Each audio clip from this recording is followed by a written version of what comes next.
Bienvenidos nuevamente. Como siempre, buenos días, buenas tardes o buenas noches, dependiendo de su geografía.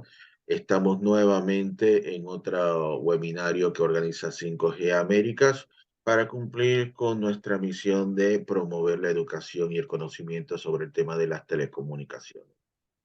El día de hoy vamos a contar con uno de los principales expertos de telecomunicaciones de la región, con más de 4 décadas de experiencia. Me refiero al doctor Alejandro Prince.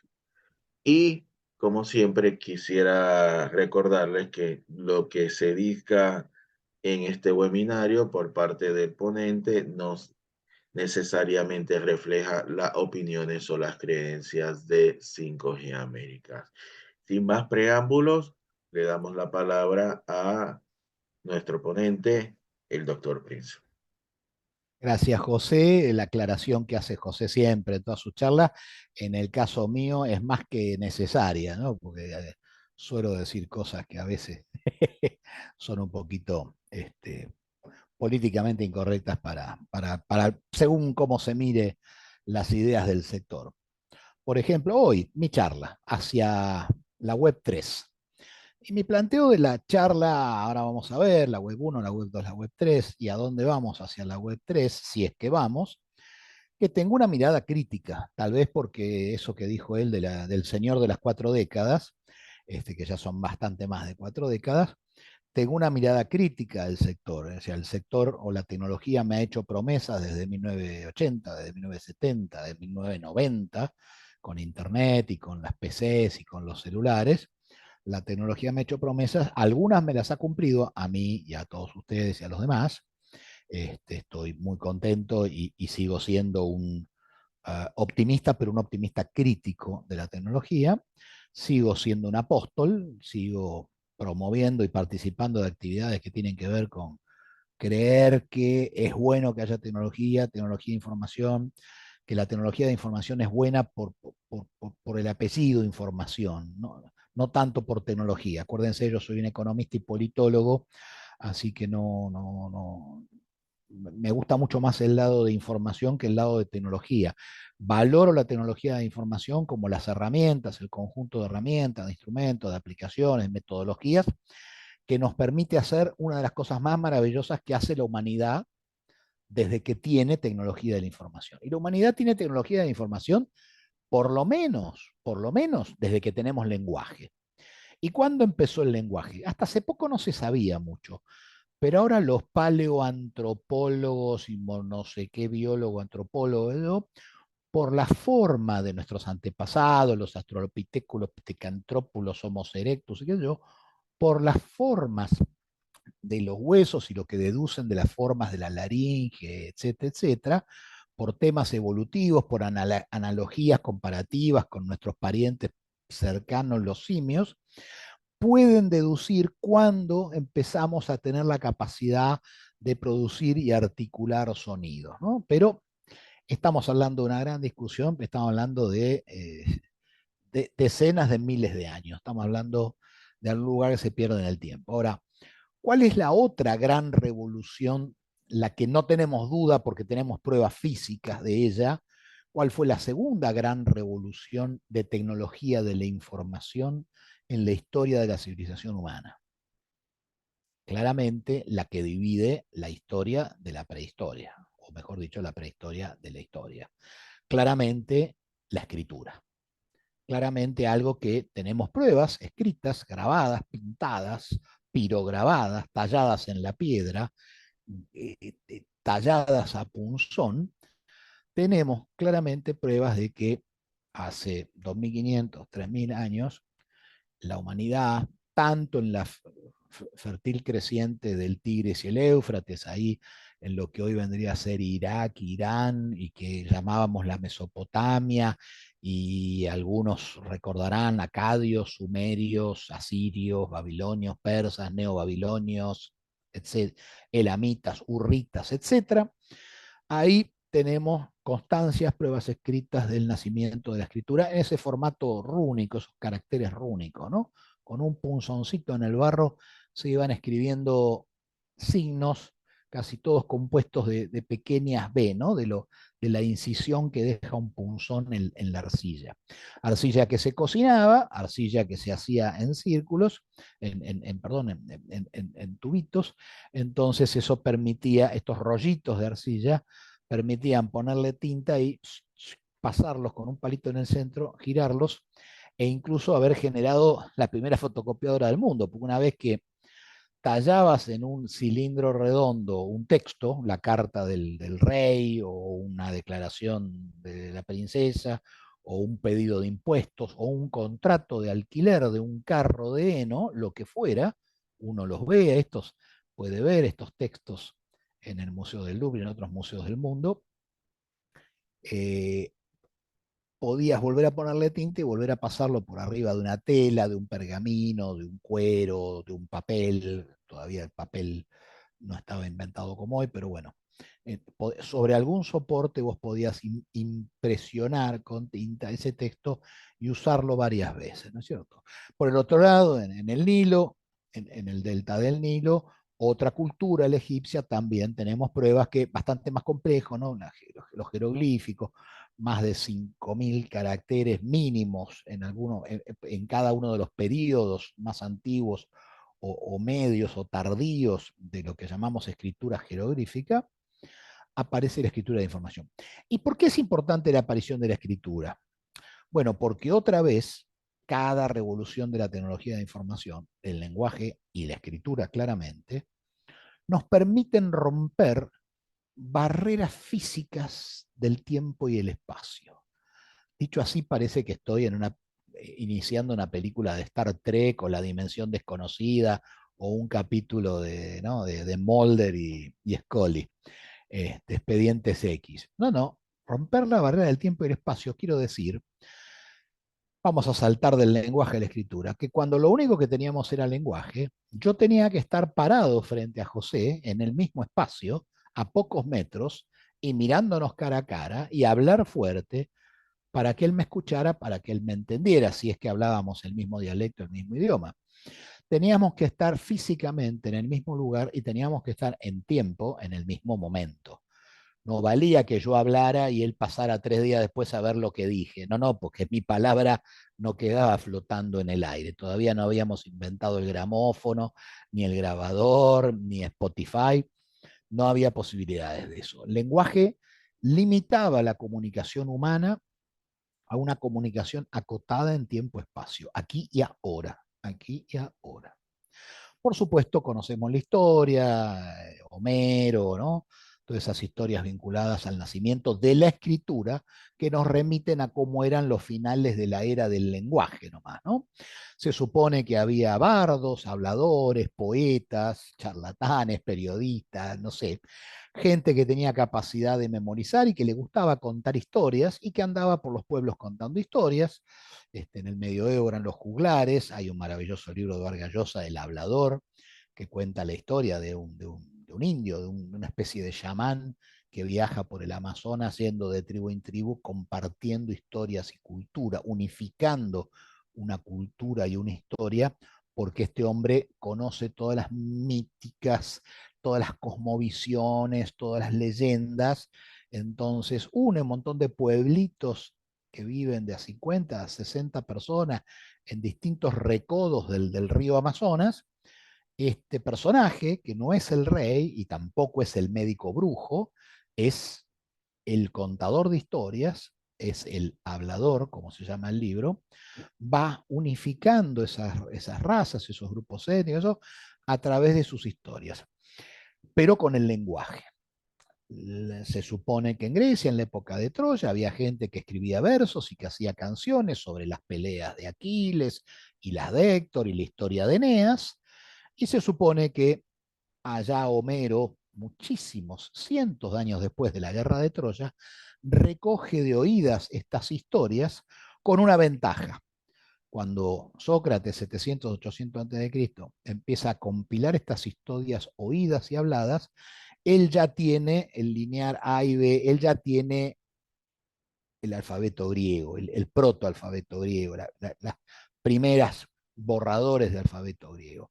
Entonces entra a volcar por escrito esas historias recogidas, imagínense lo deformadas que estarían 800 años después de ser contadas de padres a hijos. Pero bueno, muchos autores coinciden, de hecho, se duda de la existencia misma de Homero, podemos pensar que Homero eran varios, ¿no? Como la Biblia, muchos autores distintos y gente que fue compilando y juntando pedazos y pedazos que desaparecieron, y al final un día hubo un corpus y estuvieron los tantos libros o los 4 capítulos esto, y bueno, y alguien se los atribuyó, supongamos, al último que hizo eso o al más importante, ¿no? Supongamos que Homero sí haya existido, pero que tal vez no haya sido de alguna manera el único autor, sino una especie de autor, compilador, editor, compositor. No importa esto, pero ¿cuál es la importancia? Cuando tengo la palabra escrita, ya no necesito que José esté parado a 100 metros mío y mirándome y escuchándome atentamente y yo gritando fuerte para que me escuche. Yo puedo dejar algo escrito. Y ese algo escrito, de hecho, como dije, en los museos vemos, ese algo escrito puede perdurar 5 días después cuando José aparece y lee lo que yo tallé en la piedra o lo que yo escribí en el mármol, lo que yo grabé en el cuero o lo que yo hice con incisiones en el barro cocido. Él puede escuchar mi palabra, metáfora, leyéndola. La palabra escrita empieza a romper la barrera de tiempo y espacio. Y muertos años después, José y yo, si esa tablita de arcilla, si ese papiro, si ese pergamino sigue estando, otra gente en otros lugares, mucha gente, ¿no? También se rompe la barrera del cuantos, ¿no? Conversación uno a uno, conversación uno a muchos, muchos cuantos. Con la escritura, la multiplicación, la ruptura de la barrera del tiempo y espacio y la multiplicación de cuántos pueden compartir esa charla, esa conversación, ese texto, esa palabra, insisto en la palabra ya como palabra escrita, pero palabra, trasciende el tiempo y el espacio y trasciende la cantidad. Y por supuesto también está el tema de la reproducción, cosa que eso pueda a su vez tener copias y cada vez más gente compartirlo. Esto se ve muy fácil cuando vamos al otro hito, hay muchos hitos en el medio, pero al otro hito que importa mucho en la historia de la tecnología de información, la imprenta. La imprenta permitió que en vez de que un monje tuviera que dictar la Biblia despacito, en griego, en arameo, en latín, y 40 monjes sentados despacito y medio oscuras con la luz de una vela, con un tintero, copiaran e hicieran a lo largo de un año 40 copias más de la Biblia, Gutenberg hizo con la imprenta de tipos móviles ahí en Weinsberg, traca, traca, traca, dar vuelta, dar vuelta, dar vuelta, en 1 hora 100 copias, perfectamente escritas, con una linda tipografía, qué sé yo. ¿Qué aumentó? La cantidad de copias, aumentó la distribución. No, no solamente aumentó eso, aumentó la variedad, la cantidad y la calidad. No es casualidad que poco tiempo después de que la imprenta permitiera que mucho más gente escribiera, que muchos más géneros nacieran, que muchos más autores se animaran a escribir de temas que antes no estaban autorizados, cuando la escritura lo dominaban unos pocos, esos monjes y los príncipes que podían pagarle a los monjes, la escritura, qué se escribía, qué se leía, estaba controlado por muy poco, ¿no? De hecho, la iglesia tenía el índex prohibitorio, los libros que se quemaban, los libros que se leían, los libros que se copiaban y los libros que se escondían, y los libros que se promovían, por supuesto.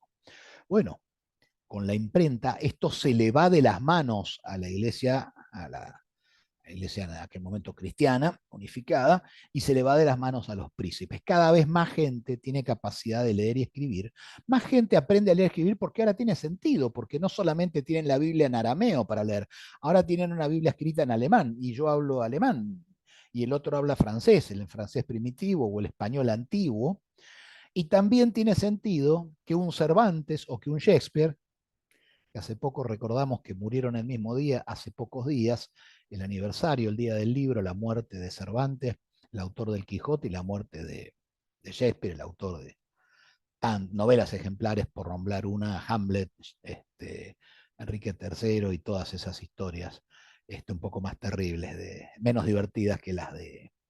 Bueno, también tenía sus historias divertidas, de errores. que estas dos personas se pudieran poner a escribir mal o bien sobre los reyes o a inventar personajes y a reírse de la iglesia, o sea, estaba ya fuera del control. Quiero decir entonces que la tecnología de la información no solo rompe físicamente barreras de tiempo-espacio y barreras de cantidad, sino que de alguna manera maravillosa también rompe la barrera de la exclusividad de la selección. Permite que haya más autores, permite que haya más géneros, permite que haya más libertad, permite que haya más variedad. ¿Sí?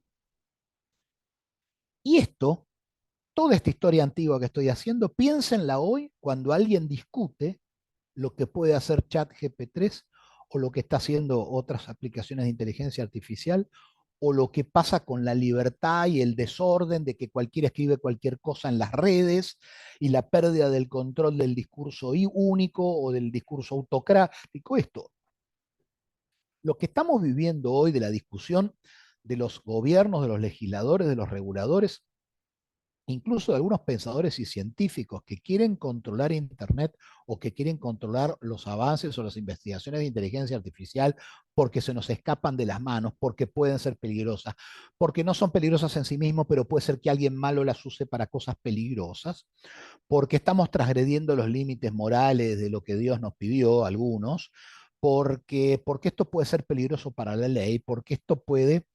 Piensen en la cantidad de voces que se levantan de izquierda a derecha en Latinoamérica y en el mundo y que están pidiendo, exigiendo casi, y muchos de ellos son gente muy famosa de la tecnología. No estamos hablando de gente que está del otro lado y en contra, ¿no?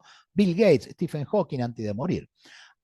Ojo, hay que tener cuidado con la inteligencia artificial, ojo, hay que ponerle límites. Hace poco la carta que salió, hay que frenar los avances. Chat GP3 y GP4 nos han demostrado que están avanzando, ¿no? Está la inteligencia artificial generativa a una velocidad que debemos controlar, ¿no? Ahí dejo planteado un tema entonces, la tecnología de la información como parte fundamental de la civilización. Porque cuando el hombre, además de aprender a manejar el agua, irrigaciones, camellos, cisternas, tanques de agua, canales de riego, además de aprender a manejar el agua, aprendió a manejar las plantas y descubrió que esa plantita con semillita, el trigo farro, podía alimentar a mucha gente y eligió la que tenía las semillitas más gordas y más lindas, y porque ya hacíamos selección genética inconsciente, y cuando empezó a clasificar y a seleccionar las mejores cabras y las mejores ovejas, cuando el hombre pudo crear, inventar y quedarse quieto en un lugar, nació la ciudad, y en esa ciudad había más gente, más alimento y más complejidad. En esa ciudad ya no se podían manejar las cosas un macho alfa a los garrotazos porque éramos 50.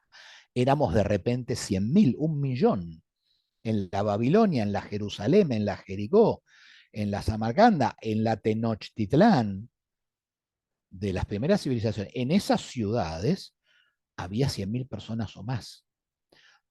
Las sociedades, juntando varias ciudades confederadas, los reinos primitivos, luego los imperios, el imperio persa, juntaban ya cientos de miles, millones de personas. Ya no era una tribu, ya no era una banda de 50 monos, éramos una sociedad y una sociedad más compleja. Había de repente economía, había especialización del trabajo, había uno que se dedicaba a escribir, uno a pensar, uno a ser militar, uno a fabricar cacerolas, el otro a cazar, a pescar, y el otro a criar a los chicos, y el otro a contar historias, ¿no? Yo hubiera sido seguramente el contador de historias. Entonces, la tecnología de información está ligada a la civilización, está ligada al desarrollo del conocimiento. La sociedad de la información y la economía digital están basadas no tanto en lo tecnológico, sino que en lo que lo tecnológico produce. La tecnología nos permite hoy, como la imprenta en su momento y como la escritura frente al lenguaje, como la radio y la tele frente al telégrafo y el telégrafo frente a el correo escrito en un chasqui, en un Pony Express, cada paso que dio la tecnología, cada nueva tecnología que usamos de la información, tuvimos más libertad, más variedad y más complejidad en nuestros discursos, en nuestras palabras, en más variedad, más color, más libertad y por supuesto los riesgos que esto conlleva. Ahora bien, en esta espiral, en esta hipérbole de crecimiento, lo que está ocurriendo hoy en este momento de tecnología 4.0, y que hoy en realidad voy a hablar más de la web 3, en ese momento lo que estamos viendo es que ese crecimiento exponencial está alcanzando ya una ultra exponencialidad, ¿no? En los próximos 5 años, y acá toco un tema que es el tema de José, y los seguidores de José, los amigos de José y los miembros de 5G saben de esto más que yo. En los próximos 5 años va a haber conectadas 10, 100, 1000 veces más cosas que las que hay conectadas hoy. Nos sorprende que en 1989-90 había solo cuatro, mírenme los dedos, cuatro puntos del mundo conectados, la Universidad de California en Los Ángeles, Utah, el Instituto de Investigaciones en Utah, el Stanford Research Institute en Stanford, también en California, y la Universidad de Berkeley, también en California. Cuatro universidades, cuatro centros de elite, cuatro centros de científicos, de nerds, de techies, de militares y de expertos.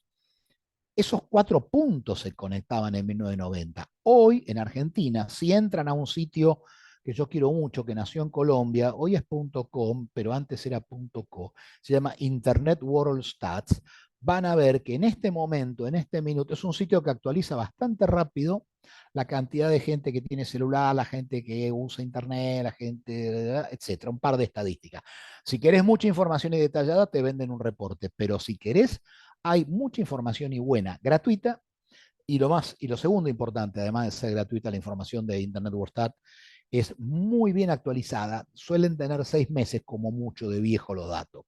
Y uno entra a algunos artículos y libros que editan, no sé, la UIT, organismos de primer nivel, y lamentablemente el proceso científico y académico, ¿no?, y institucional de creación de conocimiento va juntando los datos de los países, y cuando editaste el anuario 2023, capaz que los datos de conectividad de cada país son del 2021 o del 2019, o sea, tienen 2 o 3 años.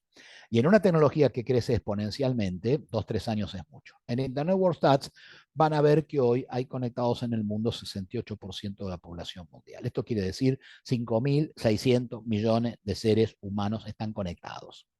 Pero yendo a 5G, yendo a IoT, yendo a la tecnología 4.0.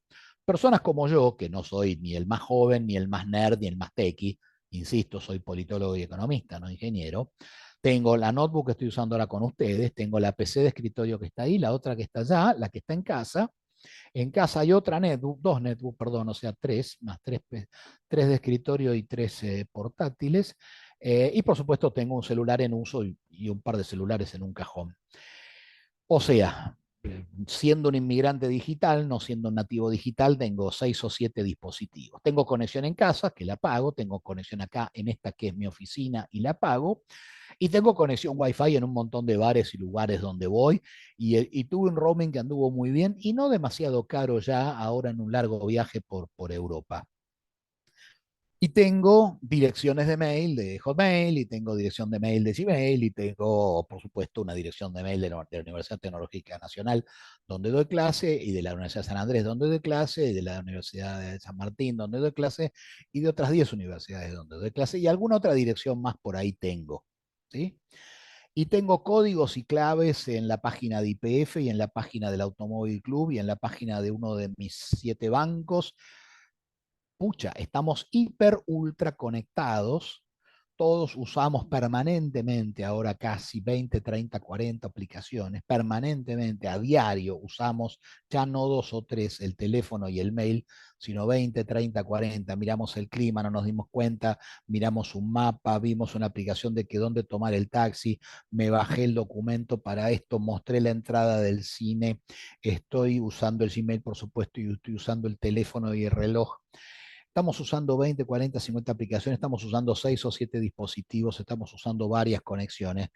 Multipliquen entonces los 5.600 millones de personas por dispositivos y por cosas, y hagan la cuenta que hagan, y les dé 50.000 millones de cosas conectadas hoy, van a ver que cualquier proyección conservadora que haga José de crecimiento de 5G y de crecimiento de IoT, las personas, las computadoras y las cosas conectadas dentro de 5 años, van a ser mínimo 100 veces más que las que hemos conectado en estos primeros 30 años, desde 1990 hasta el 2020. Entonces, si esto venía creciendo así, ahora crece así. Estamos en un salto ultra exponencial. Esto también asusta a algunos. Las tecnologías nuevas como la inteligencia artificial, el IoT, los sensores controlando y midiendo todo, la cámara que me está mirando, el sensor que me saca la multa, el que dice rápido si tengo alcohol en sangre, ¿no? Nos sentimos hipervigilados y hipercontrolados. Sentimos que el algoritmo, ahora con las payasadas que está haciendo Elon en Twitter, el algoritmo decide qué información nos manda. Ya no me mandan la información de mis amigos, me mandan la que él se le ocurre. Ya vemos que en la tele la agenda la marcan o los billetes o los políticos corruptos. O sea, se hace difícil encontrar la buena información, aunque hay muchísima información y aunque tenemos herramientas para buscar información. El mundo está en este momento disfrutando de la maravilla, del epiclímax, del momento del cenit máximo de esta historia de tecnología de la información que nos dio más libertad, más variedad, más complejidad, más cantidad de dispositivos y por sobre todo más cantidad de gentes que pueden leer y escribir o estar conectadas al mundo de lo escrito, al mundo de la palabra, a la civilización. ¿Sí? La gente está hiper interconectada, el mundo es hiper interdependiente entonces. Lo que pasa en Turquía ahora, el terremoto, lo vemos en tiempo real en la tele ahora. La sequía de Rusia hoy afecta los precios en la bolsa de Londres mañana y afecta el precio del pan en la panadería de Buenos Aires pasado mañana. Nos dimos cuenta con la pandemia, nos dimos cuenta con Ucrania, nos dimos cuenta de la globalización, nos dimos cuenta de que el mundo hiper interconectado por la globalización, por el comercio, por el transporte, pero también por la tecnología que nos permite intercambiar datos, fotos e imágenes. Este mundo se hizo chico, este mundo se hizo muy compacto, este mundo se hizo, insisto, como profesor aburrido, repito, para que les quede, se hizo hiper interconectado y eso nos hace hiper interdependientes.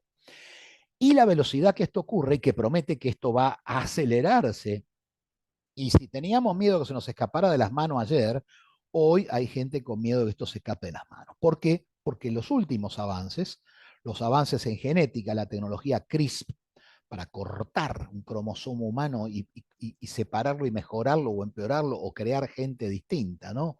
El Jurassic Park con humanos, la clonación, pero el cambio genético de humanos, esto que hizo el científico chino hace poco con los gemelos, que antes de nacer, antes de que criar el embrión, perdón, adulteró la cadena de ADN para que nunca tuviera SIDA, cáncer y otras cosas. Bueno, casi lo ahorcan al tipo, ¿por qué?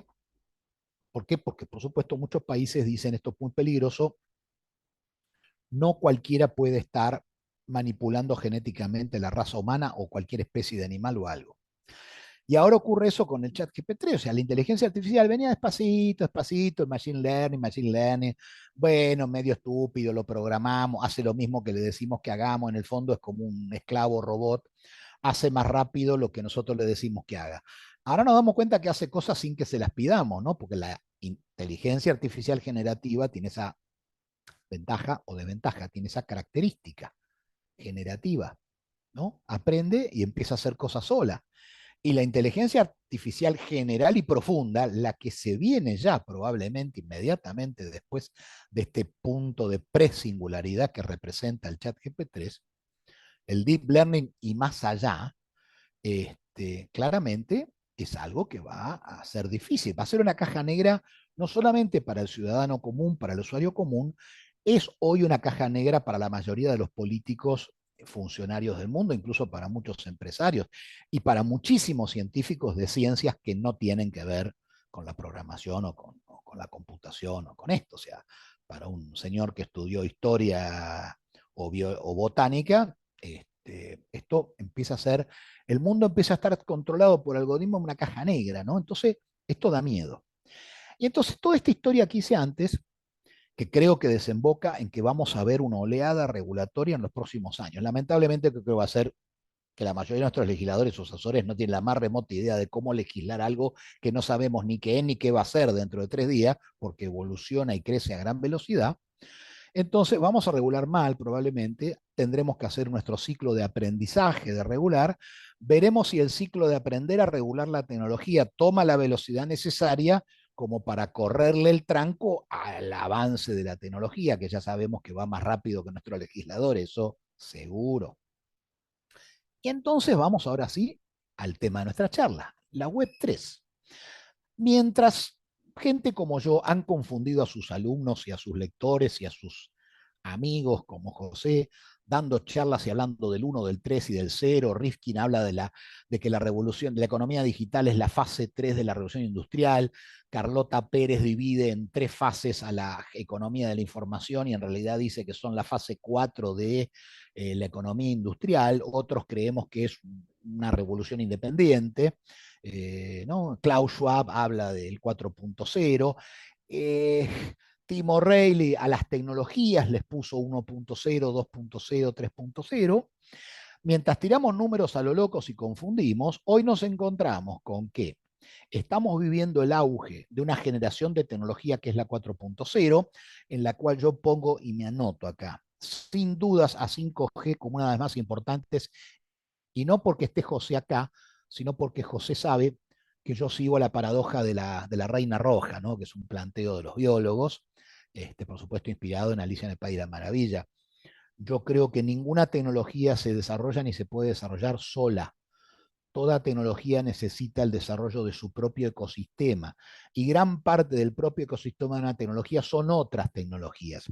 No voy a ver un gran desarrollo de IoT si no tengo un desarrollo de 5G.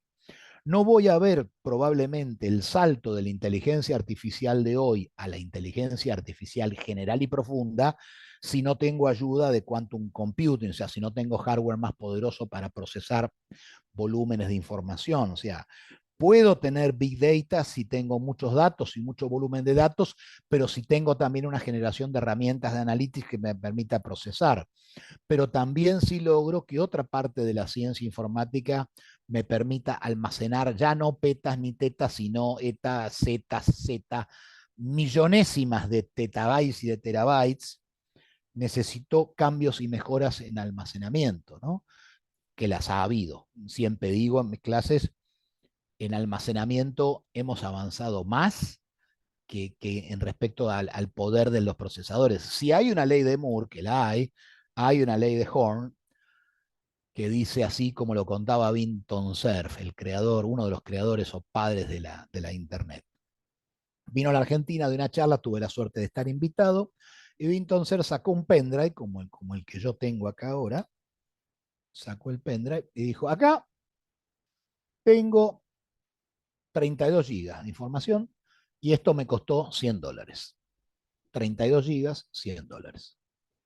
Dice, estaba con mi señora, viajé con mi señora, en el aeropuerto me di cuenta que yo necesitaba un pendrive, fui y compré $100, 32 gigas. Mi primer disco duro, 1984, tenía un mega, no 32 gigas, un mega.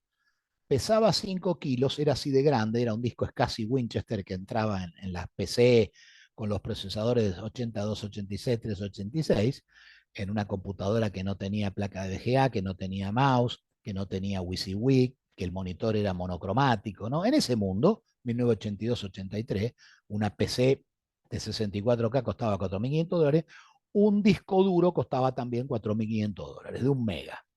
Si alguien se toma el trabajo para divertirse de multiplicar $4.500 por un mega y me dice cuánto vale antes de que termine la clase, entonces cuánto debería valer mi pendrive de 32 gigas y no se cae al piso cuando llega a más de 400 millones de dólares, se va a dar cuenta que toda esta revolución tecnológica tuvo que ver con el avance en paralelo de muchas tecnologías, no solamente de conectividad, de software, de hardware, de antena, de materiales, de grafito, de litio, hoy con el problema de la extensión y del tiempo de duración de las baterías.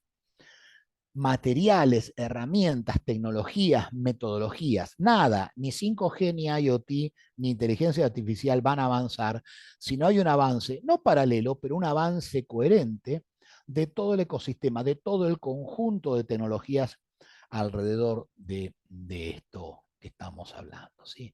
Más usuarios, más dispositivos, más tecnologías, más herramientas, ahí estamos.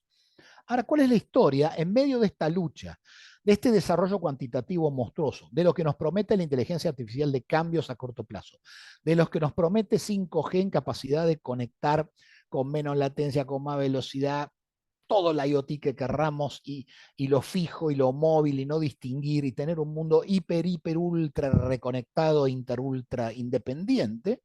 Ante esa maravilla que nos prometen, que al mismo tiempo, insisto, levanta miedos y levanta reguladores y levanta gente que tiene control o levanta gente que dice paremos la mano, está en paralelo, y con esto voy a cerrar, la discusión del Web 1, del Web 2 y del Web 3. Que capaz y que esos números no tienen nada que ver con las tecnologías 1, 2, 3 y 4. Tecnologías 1.0 son las primeras, 1990, Internet, 94, la World Wide Web. Eso es el 1.0 de tecnología, ¿no? La página web, el Hotmail, lo que teníamos en aquel momento. Dos, cuando se le empieza a poner número es porque Tim O'Reilly, un comunicador, difusor, un señor que tuve la suerte de conocer en Las Vegas, en un congreso, en una charla que él dio, Tim O'Reilly sigue activo y sigue escribiendo mucho, él acuñó, cuando aparecieron las redes sociales, él acuñó el concepto 2.0, ¿no? Usando un poco lo que estábamos acostumbrados a hablar en versiones de software, la versión 1, el 2, lo que se usaba en la industria del software, él lo usó para generalizar las familias de tecnologías.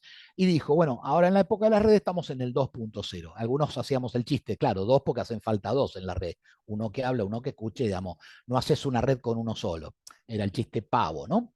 Pero bueno, la cuestión es que quedó lo del 2.0. Hubo un momento 3.0 de tecnologías 3.0 que es el más olvidado, porque hablamos mucho del 4.0 y se habló mucho del 2.0, y algunos se acuerdan del momento 1.0 en 1980, si se quiere, la PC, antes incluso de Internet y los 90 con los comienzos de Internet, el momento 1.0 de qué hacíamos con una PC, qué hacíamos con una red de Ethernet, qué hacíamos conectados entre cuatro personas en una oficina, pero del 3.0 se habló poco. Y como no soy ingeniero, soy politólogo y economista, lo vuelvo a decir por tercera vez, pero acuérdense que ya dije que me gusta repetir porque soy profesor y además porque soy así repetidor y pesado. El 3.0 tiene dos o tres tecnologías que para mí son importantísimas.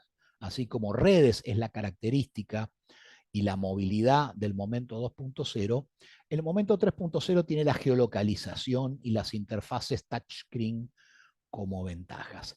Y cada una de estas cosas, a veces tan pequeñas como poder usar la máquina tocando la pantalla, o tener un monitor de colores, o tener una placa VGA, o tener un mouse, esas pequeñas cosas a las cuales no llamamos tecnología, ni qué sé yo, fueron parte del ecosistema que permitieron que hoy seamos 5.600 millones de personas, 50.000 millones de dispositivos conectados y que dentro de 5 años esté conectado todo, todo esté conectado, la Internet del todo, todo conectado, y que esto incluso hoy nos esté dando miedo. Son los grandes inventos, el lenguaje, la escritura, la imprenta, el telégrafo, la televisión, Internet y la web, pero también son los mouses, también son el papiro, también son el poste del telégrafo, ¿no? También son pequeñas cosas.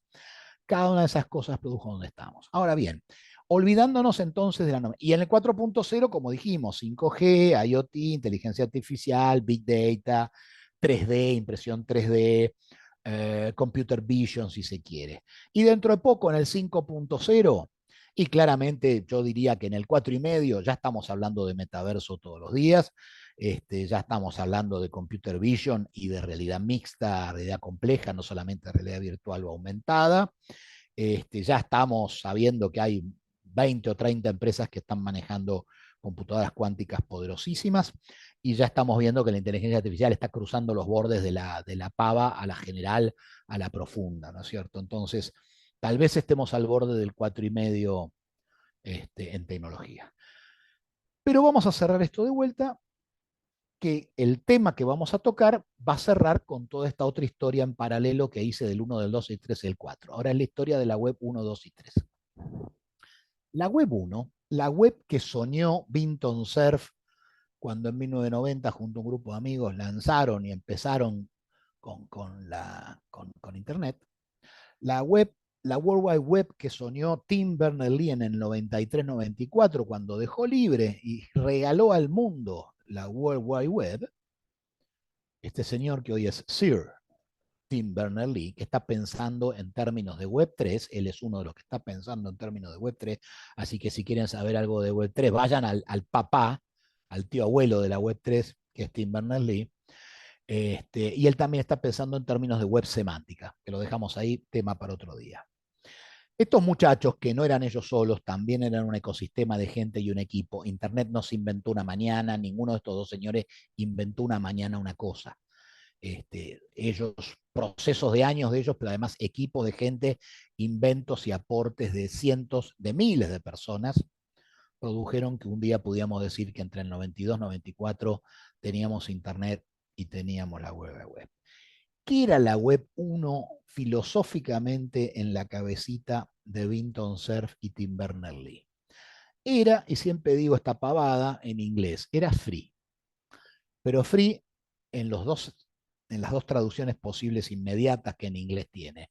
Free de gratis y free de abierta o libre. ¿Mm? ¿Y esto por qué? Y acá otra vez me pongo así culturoso en la historia y digo, bueno, lo cuenta muy bien Pekka Himanen. Pekka con dos K, Himanen con H. Pekka Himanen, finlandés, escribió un libro maravilloso que tiene muchas décadas, pero siempre vale la pena leerlo. Y pensando hoy en abrir la cabeza a la cultura de la discusión que nos tenemos que dar con la Web3, la discusión, ahora van a ver cómo mezclo todo, que nos tenemos que dar con identidad autosoberana, los que están en el Estado, con smart contract y con blockchain, la que nos tenemos que dar con el tema regulación del manejo de los datos, todo lo que dije antes, está vinculado de alguna manera a Vinton Cerf y a Tim Berners-Lee, que querían que esto fuera free, libre y gratis, abierto, descentralizado, libre y gratis. Y lo cuenta muy bien Pekka Himanen en su maravilloso libro La ética del hacker. Pekka Himanen no llama hacker al malo, al que entra a romper un código para robar un banco. No, no, a ese lo llama cracker. ¿Sí? No él, hoy actualmente se usa esa nomenclatura, pero a veces seguimos usando la palabra un hacker con sentido malo. Hoy, digamos que lo políticamente correcto en el ambiente es que un hacker es un hacker, es un tipo que sabe romper, abrir, descular códigos, romper, hackear, pero no necesariamente con intenciones o actividades delictivas o ilegales. El cracker, sí, este cracker quebrador, rompedor, sería el que lo hace con intenciones delictivas. La distinción es muy linda, muchos de los hackers famosos que hoy laburan para Google o para IBM ayudándolos a inventar métodos anti-hackeo fueron crackers cuando eran adolescentes y estuvieron presos. Y de repente alguien les puso una tortadita y dice, che, vos que sabés hacer también esto, ayúdame a prevenirlo, ¿no? Así que bueno, la historia se combina.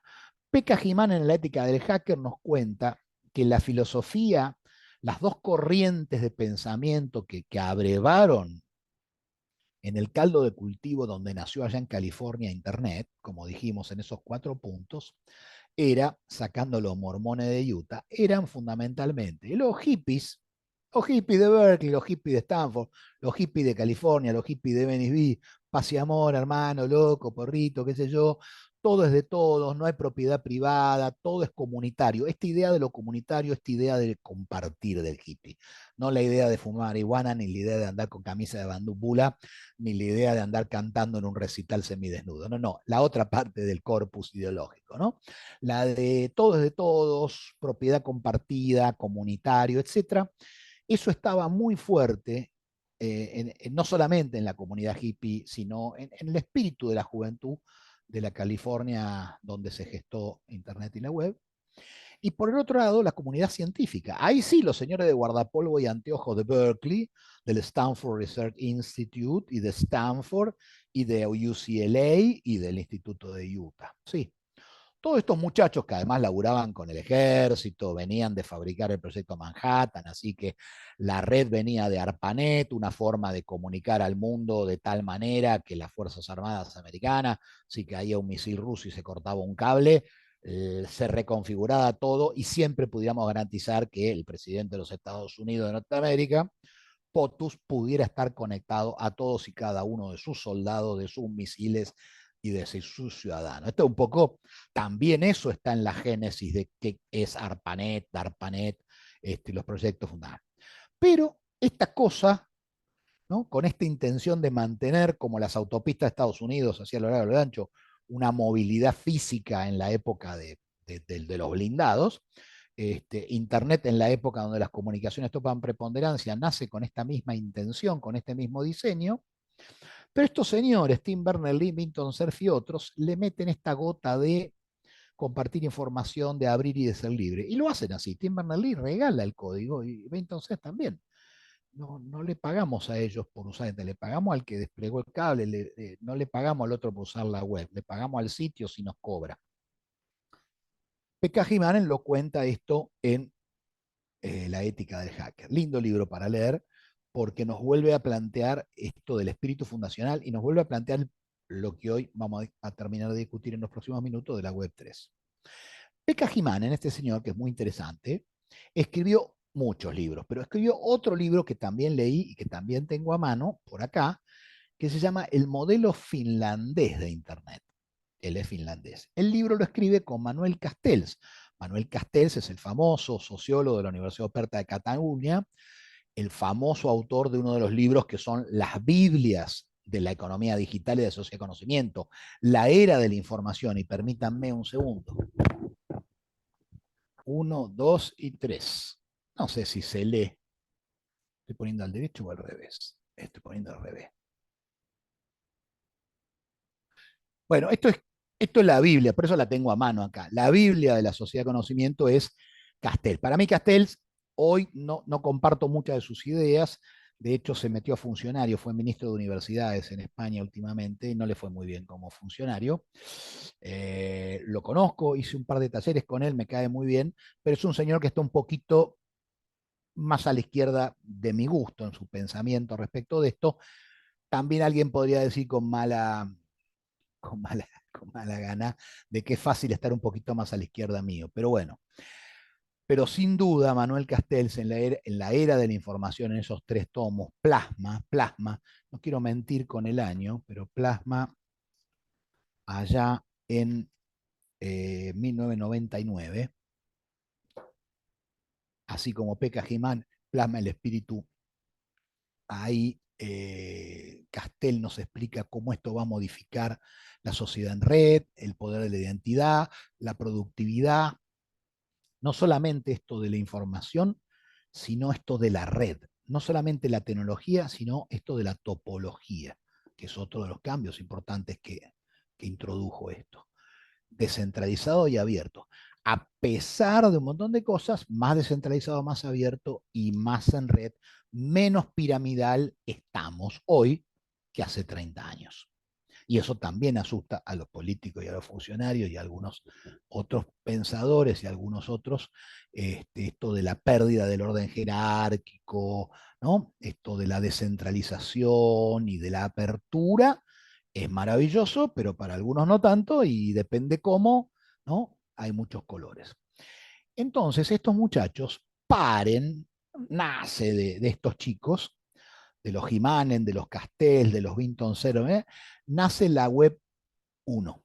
La web 1 nace con el espíritu de ser libre y abierta, descentralizada, compartida, de romper las jerarquías, de romper la unilateralidad, de que las cosas sean, que se comuniquen horizontalmente, que las cosas sean heterárquicas o hiperárquicas, sin jerarquía o con jerarquía cambiante o por jerarquía por rol, no jerárquica por tradición, no piramidal, abierta, en red, amorfa, flexible, cambiante.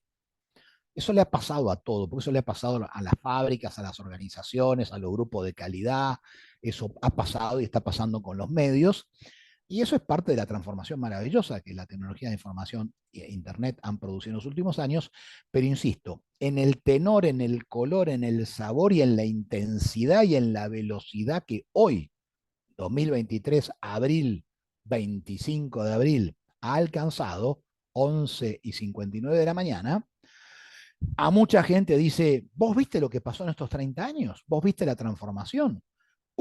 Y ahora esto va a ir más rápido y la transformación va a ser más profunda en los próximos 5 o 10. Insisto, inteligencia. ¿Qué pasó en el medio? Los muchachos esos hacen la web 1. De hecho, hoy Vinton Cerf es futurólogo de Google, o sea, cobra un sueldo de Google. Las cosas cambian. Tim Berners-Lee ya no es un científico de guardapolvo raído, sino que es caballero de la reina, perdón, caballero del rey ahora, nombrado por la reina, pero caballero del rey Carlos. Sir Tim Berners-Lee, un caballerazo el tipo. A él lo he visto en videos, no he tenido la suerte de conocerlo en persona. Vinton Cerf es un tipazo, un tipo grandote, alto, bueno, cualquiera es alto al lado mío, un tipazo. ¿Qué pasó? El momento que todos conocemos, la tecnología 2.0, aparece en las redes y sobre todo aparecen las plataformas como modelo de negocios, como topología, como arquitectura, aparecen las plataformas. Y un viejo tema de la tecnología, que al que le guste este tema puede escarbar en Varian y Shapiro el libro Information Rules, el tema de los estándares, tema que siempre está vigente en tecnología, los estándares. Antes que los algoritmos, antes que la plata, antes que el despliegue de las antenas y los cables, hay discusiones en los laboratorios y las discusiones son por los estándares, ¿no? Entonces no es lo mismo el panele que el palene que el no palene, no es lo mismo el Android que el iOS, no es lo mismo. Y siempre hay discusiones de estándares y las va a seguir habiendo. Pero fíjense ustedes que todos los estándares de hoy, sean cual sean, son mucho más abiertos y colaborativos y permiten operar con los otros que en otra época. En mi época, la discusión de los sistemas operativos de la PC hacían que si yo usaba una PC común, no era compatible con la Mac o no era compatible con la IBM, ¿no? Hasta que a alguien se le ocurrió el clonación y qué sé yo, y qué terminó pasando, que hubo una ganancia de lo que se llamó IBM compatible, ganó el estándar IBM cuantitativamente, pero el estándar Apple, por decirlo así, no solo no murió, sino que está más vivo que nunca y ganando plata como loco, pero vos hoy podés compartir cosas entre una máquina que anda con sistema operativo de PC del mundo Apple o del mundo IBM o del mundo cualquier marca que se te ocurra. Cuando la discusión pasó a los celulares, directamente, como la regla de los celulares es que todos hablen con todos, aunque este sea Movistar, este sea de Personal, aunque este sea de Motorola y este sea de Samsung, y este use Android y este use iOS, y este sea ruso y este sea de Argentina, la idea es que todos se comuniquen con todos. eh, la discusión de los sistemas operativos de los teléfonos empezó y sigue y es una lucha, pero siempre sí o sí son compatibles. Yo puedo hablar con un teléfono, aunque tengo Android, con un teléfono que el otro tenga, que tenga OS, ¿no? Hubo un montón de años donde con las PCs eso no pasaba, ¿no? Y la conversión no era sencilla. Entonces, bueno, ha ido ganando el paradigma de la apertura de descentralizaciones, todo el otro, y que los estándares siempre se discutan en función que el estándar respete el estándar anterior y que el estándar respete otros estándares. O sea, que todo hable con todo más o menos sea respetado. Pero ha habido, y lo digo así, y ahí es la parte donde José, 5G y los demás no se hacen cargo de lo que digo, o sí o no. Claramente un par de empresas que son mis clientes y son mis amigas, pero empresas que uno puede decir Alphabet, Google, Microsoft, Tencent, Alibaba, IBM incluso, Apple por supuesto, un grupo de 10 o 12, Netflix, algunas más nuevas, un grupo de 10 o 12 empresas que no pertenecen al viejo mundo del hardware ni al viejo mundo del software. IBM y Microsoft más o menos hicieron la transición, pero muchas de ellas son mucho más nuevas, y no pertenecen al mundo de las telcos claramente, son las over the top, son las apps, son las que disfrutan sin peaje de las inversiones de las telcos. Estas empresas tienen cada vez más un control enorme, algunos dirían monopólico, no es monopólico, en todo caso es cuasi monopólico, en todo caso la palabra correcta económica es dominancia de mercado. Tienen dominancia de mercado en los terrenos donde están metidos. En una forma muy inteligente porque de alguna manera en algunos lugares compiten y en otros y en otro tema capaz que dos empresas coalicionan.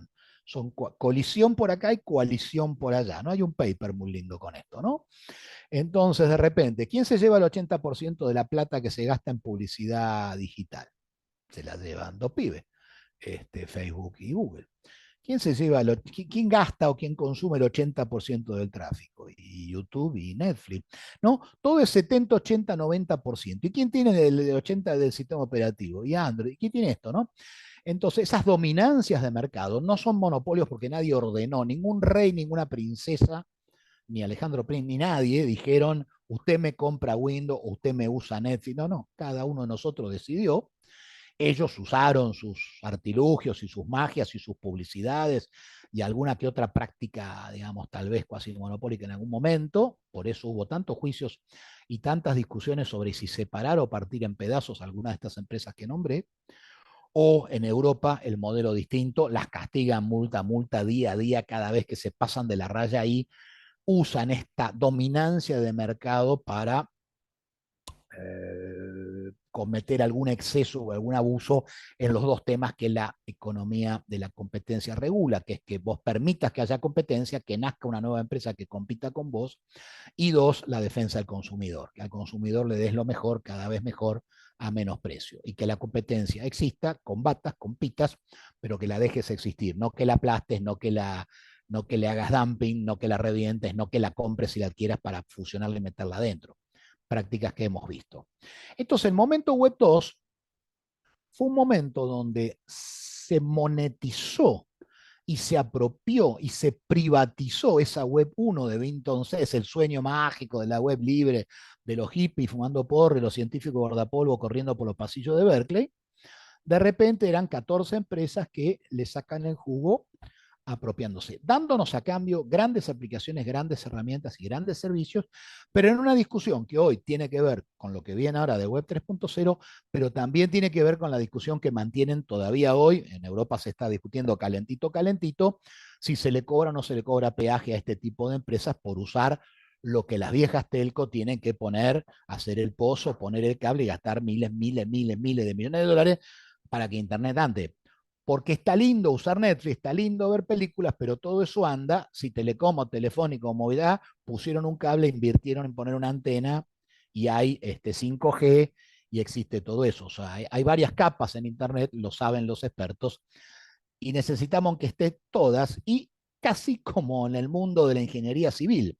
Si no está la planta baja y el primer piso, no hay edificio, se cae el segundo, se cae el tercero. Y la capa de abajo es la infraestructura. Tiene que haber electrónica de redes, tiene que haber caño, tiene que haber antenas, tiene que haber cable submarino, tiene que haber satélite, tiene que haber telcos, tiene que haber eso. Y tiene que haberlo. Y tiene que haberlo cada vez más porque tenemos que desarrollar 5G. Y tiene que haber empresas de software, y tiene que haber empresas de hardware para que haya dispositivos más baratos y más lindos y más cómodos y más chiquitos y todo eso que queremos. Y por supuesto, nos hemos acostumbrado en este 3, 4.0 a disfrutar el usuario común, el usuario a prueba de tontos como soy yo, el dummy, de tener aplicaciones sencillas y de tener herramientas sencillas sin pensar en el hardware, sin pensar en el software, sin pensar en infraestructura, sin pensar en regulación y sin saber qué es ni 5G, ni IoT, ni todas esas siglas raras. No, la abuela de cualquiera de nosotros agarra el celular y le saca el jugo a 20 aplicaciones, dónde comprar, dónde vender, la foto de los nietos, dónde me tomo el colectivo. Y lo hace, y se los digo, en absoluto uso de la sin razón, porque esto es una caja absolutamente negra para la señora. Pero el botoncito tal me da el clima, el botoncito tal me comunica con mi nieta. Maravilloso. ¿Qué es la Web 3? La Web 3 es la idea de Vinton Cerf y de Tim Berners-Lee y de algunos de los fundadores de que no solo hay un problema con esta apropiación económica y esta dominancia de mercado que 10 o 12 empresas registran en el mercado, lo cual está produciendo problemas con las otras capas, telco, etcétera, o problemas regulatorios, fíjense el tema de protección de datos en Europa, o el tema de las interpretaciones a Zuckerberg, o el tema del control que China hace de sus empresas y de sus empresarios chinos, o el control que Estados Unidos y la NATO están haciendo de los productos y de las tecnologías chinas en sus países, ¿no? Ahora hay un factor geopolítico además importante. La Web 3 es la promesa de volver a que sea un espacio libre. En un momento donde los gobiernos, tirando hacia la autocracia, los populismo, etatismo, quiere controlar los discursos de la web, quiere controlar las propiedades y quiere sobre todo sacarle plata a las empresas que están ganando tanta plata. En un momento que los aparatos más bien de gobierno quieren meter la mano en este negocio de la tecnología por miedo al descontrol o porque quieren controlar para bien o para mal, pero para participar también económicamente de eso, en un momento entre que las telco y los OTT pelean por esto de compartir los gastos del desarrollo del despliegue de la autopista, eh, hay otra discusión importante, los datos. Los datos. Esta es la sociedad de los datos, la sociedad de la información, la sociedad del conocimiento, la sociedad de la inteligencia, la Smart Society. ¿Y Smart por qué? Porque la tecnología de información lo que nos promete es ayudarnos a crear valor y solucionar problemas. ¿Cómo? Con herramientas inteligentes al alcance de la mano de cualquier persona, incluso no muy inteligente. Porque no es que nos hacen inteligentes, tampoco soñemos. Algunos sí saben usar la tecnología para ser cada vez más inteligentes. Pero para muchos, para la gran mayoría de la base de la pirámide, la tecnología inteligente sirve para, no siendo muy inteligente o siendo lo básico, poder tomar decisiones más inteligentes porque tengo la información o el dato para convertirlo en información con la herramienta y la aplicación en el lugar adecuado. Siempre que tenga un enchufe a mano para cargar la batería y siempre que tenga Wi-Fi o alguna conexión paga, ¿no? Se trata de tener la inteligencia smart para resolver problemas y aplicar soluciones. Pero está el tema de los datos. Y los datos están ligados a la identidad de las personas. Y estamos discutiendo temas como la identidad autosoberana.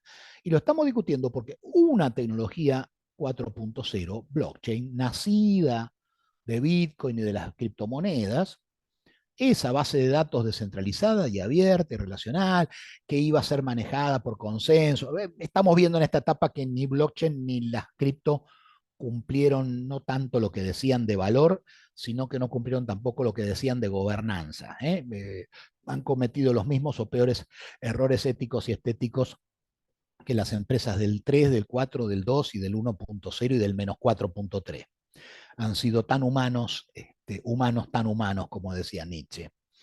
Pero sin duda la tecnología blockchain con sus smart contracts, la tecnología blockchain con su incorruptibilidad del dato subido, la tecnología blockchain permitiría que algo tan importante como el control de la información de mi vida, de mi traza digital, de todo lo que yo hice digital, que lo sabe Google, que lo sabe Facebook, que tal vez lo sepa la FIP, el organismo que cobra impuestos en Argentina, el IRS de Argentina, como se llama en cada país, capaz el Estado, seguro las aplicaciones que uso, saben más de mí que mi abuela y que mi madre y que mis amigos. Y eso tampoco me simpatiza, como decía el Kiko, ¿no es cierto? No me simpatiza. Entonces hay una gran discusión hoy. ¿Será que blockchain y otras tecnologías pueden permitir que el ciudadano recupere el control de sus datos, tanto de los datos que le dio el Estado? El Estado me pide permanentemente datos para hacer un trámite, tiene mi huella digital, tiene las plantitas de mis pies cuando nací, tiene todo lo mío, tiene el control de los tickets de lo que gasté, ahora que gasté, sabe qué tarjeta tengo, sabe qué plata tengo, sabe si me casé o no. De hecho, un papel de ellos dice que estoy casado. Yo no estoy casado si ellos en un papel, si un funcionario dice Alejandro Prince está casado. Nací si alguien pone un papel y un sello de goma que dice acá hospital tal, la enfermera López y el empleado público número 4 dicen que nació Alejandro Prince, ¿sí? Un empleado público cuarto o quinto nivel, un papel generalmente feo y un formario mal impreso con un sello borroso, acredita que yo existo, que yo vivo. Bueno, son el certificado, son el token, usando palabras nuevas. Ahora, con toda la tecnología que tenemos 4.0, no podemos soñar de vuelta con una web 3 que recupere los valores de free en algún sentido, que conviva con las empresas que nos han dado, nos han regalado, regalado no, pero nos han dado las maravillosas herramientas 2.0 y 3.0 que gozamos hoy, las redes sociales, y el Estado pueda seguir con nosotros reconociendo o validando nuestra identidad o que somos argentinos o que tenemos una enfermedad o que recibimos un préstamo o algo, y el banco pueda seguir sabiendo cuánto gano y el recibo de sueldo, y esta información incluso pueda intercambiarse entre ellos, pero sea yo, Alejandro Prince, Mariano Güedes, Julián Cardona, Elías Alejandro, Niurka Rodríguez y José Otero, y también Luisa Medina y los que no nombré, el que controle en su billetera, en su e-wallet, qué datos son míos, qué datos subí, los tengo todos acá y yo autorizo a tal, yo autorizo a la obra social a ver mi análisis de sangre porque es necesario para ellos, se justifica, pero no autorizo a la FIP que vea mi análisis de sangre, ¿sí? o si tengo una enfermedad. Autorizo a migraciones que sepa si estuve en China o si viajé a tal lado o si tengo tal vacuna dada o no. Pero no autorizo al empleador mío que me pregunte, no sé, mi sexualidad o si tuve hijo o mis ideas políticas. No sé, hoy sabemos que nuestra información está llenando el metaverso y el hiperespacio, llenando la infosfera, y que no la controlamos nosotros, controlamos muy poco de esto. La web 3, nada más y nada menos, y con esto sí voy dejando, es la posibilidad de pensar en una web que, utilizando blockchain como una de las tecnologías posibles, el control del dato, la cartera, el documento, esto vuelvo a hacer mezclando el mundo analógico, esto yo le digo billetera. Aunque no soy un tipo que meta plata, los billetes en la billetera, yo le digo billetera. ¿Por qué?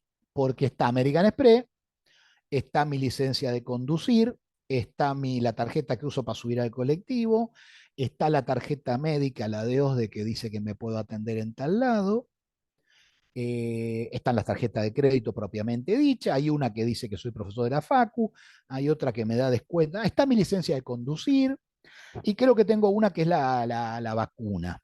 Pero todo esto lo tengo además en un e-wallet que me obligó el gobierno a mi Argentina. Funcionó más o menos bien. Hay mucho lío ahora con cómo se manejan esos datos y dónde están todos esos datos míos y de todo el mundo. Pero básicamente yo creo que controlo todo esto porque lo tengo en el bolsillo. Tampoco lo controlo que si ahora me roban a mí en el colectivo, me meten la mano en esto, estoy en el horno durante un mes buscando todos estos papeles.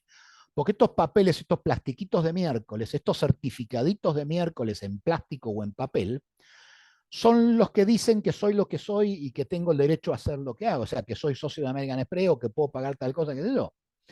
Puede ser que todavía yo tenga esto de plástico y de papel y de cuero en el bolsillo. Puede ser que todavía en un área de gobierno me piden que muestre el DNI, no solo que lo muestre, sino que le saquen fotocopia de frente y de dorso y abrochen con una máquina de abrochar. Señores, máquina de abrochar, les muestro. Esto no es 1.0 ni 2.0. Esto es una basura de post. Esto es una máquina que pone gancho de metal, una abrochadora. Puede ser que los organismos más importantes del gobierno de mi país y que los bancos privados más importantes del mundo me pidan que muestre este plástico, que lo muestre de los lados, le sacan una fotocopia y abrochan la fotocopia al legajo donde pido un préstamo, siendo que además es un banco donde tengo cuenta hace 30 años, donde cada trámite que hice me pidieron de vuelta la fotocopia de esto. No. Puede ser que ellos tengan más datos que yo, puede ser que ellos, privados y estados, tengan más control de mis datos que yo. No, bueno, este es el sueño, esta es la panacea del planteo de la web 3, que la web 3 le devuelva la identidad autosoberana al individuo. Por supuesto que los que más interesados están en promover estos programas son algunos organismos internacionales con plata internacional, trabajando con gobierno, con lo cual, como siempre digo, si trabajan con gobierno, va a quedar un poquito desbalanceado probablemente. Tal vez le quiten un poquito de poder a algunos privados, pero yo no creo que me den todo el poder a mí, y el Estado se va a reservar, por supuesto, el rol de validante de que yo nací o validante de que en algún lugar está el libro que dice que en el hospital tal a tal hora, ¿se acuerdan? Yo nacía y lloraba en el hospital británico mientras la perra laica ladraba y lloraba también, pero porque se estaba muriendo. Y la era espacial y la era atómica y la era digital se estaban juntando. Gracias a todos, gracias José, una charla sin PPT, espero que los que son PPTdictos o como se diga, hayan soportado ver solamente mi cara, lo cual no es demasiado agradable, pero bueno, pero a veces tiene una dinámica más circular, hablar sin el PPT lineal. Así que espero que les haya gustado. José, por supuesto, acepto preguntas y si son tímidos o si todos tienen que salir corriendo, vos les compartís como siempre, no mi PPT esta vez, pero sí mis datos y me hacen las preguntas mañana o pasado por mail o por Twitter, como quieran. ¿Ok?